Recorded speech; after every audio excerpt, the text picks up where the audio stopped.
Nigeria is fast looking like Cameroon. That the president of Cameroon, in fact, he's a resident abroad. Yes. He's just coming to do election, winning votes, and going back to Geneva or Switzerland. If Obi says the president spent over 190 days, he took 46 trips, is that not a cause for concern? Let's talk about the big question on former presidential candidate Peter Obi's mind. Where is the president of the Federal Republic of Nigeria? It's also the title of a detailed post on X where Obi wrote on Monday, where he highlights the fact that the president spent 196 days abroad in 2025. For context, that's more than half of the year outside Nigeria. Now, this is the tweet, and I'll read it in part. He says, "This lack of presence starkly contrasts with what we see in comparable developing nations where leaders step up in times of crisis.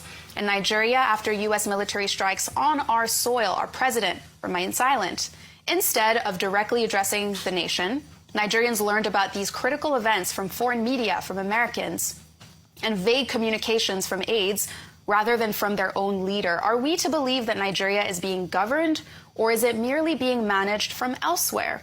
Leadership isn't simply about issuing press releases. It's about standing before the people, engaging with them, and offering clarity. Nigerians are eager to hear from their president through direct media briefings. They deserve to understand the state of their country.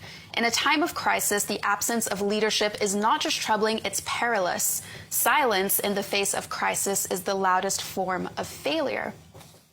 Now, Obi also highlights the fact that he would want the president to engage more with the media. But what's interesting is the fact that historically, there really haven't been that many Nigerian presidents that have been open when it comes to directly engaging with the public or being willing to conduct one-on-one interviews with the press. And Dr. Abati, I'll come to you. Jonathan did better. Jonathan exactly, which is why, Dr. Abati, I'll come to you on this. Peter Obi's statement. Okay, Mr. Peter Obi is asking, where is the president of the Federal Republic of Nigeria?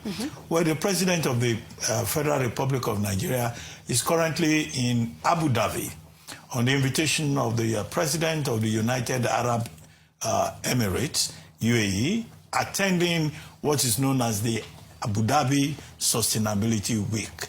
And the theme of that conference, January 11 to 15, is the Nexus of Nest. All systems go.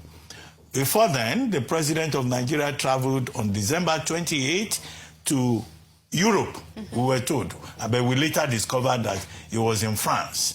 And it was from France that he has now arrived at an important, foreign policy event. And there's nothing wrong in that regard. But the major grouse of Mr. Peter Obi is that in 2025, the president spent 196 days out of 365 days abroad. And that, more or less he became an absentee president.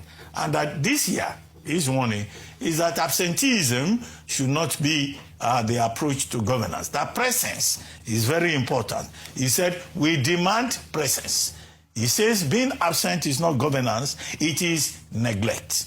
So the Nigerian political tension is eating up as a northern coalition comes out as President Bola Ahmed Tinubu, accusing the administration of a reckless move against democracy over the new tax reforms, where they also claim that they have rejected the planned January 1st enforcement, warning that pushing it through could deepen economic hardship and fuel national anger. Peter Obi has doubled down, saying the Tinubu administration has looted the Nigerian into poverty and betrayed the public trust. He and other Southeast political leaders have now officially joined ADC in Enugu ahead of the 2027 coming election. The presidency in Nigeria has also fired back at Peter Obi, calling him a bitter and failed former governor, accusing him of copying foreign economic model that allegedly don't fix Nigeria's reality. The Bauchi State governor has now raised a serious allegation claiming the Tinubu government once accused him of link to terror group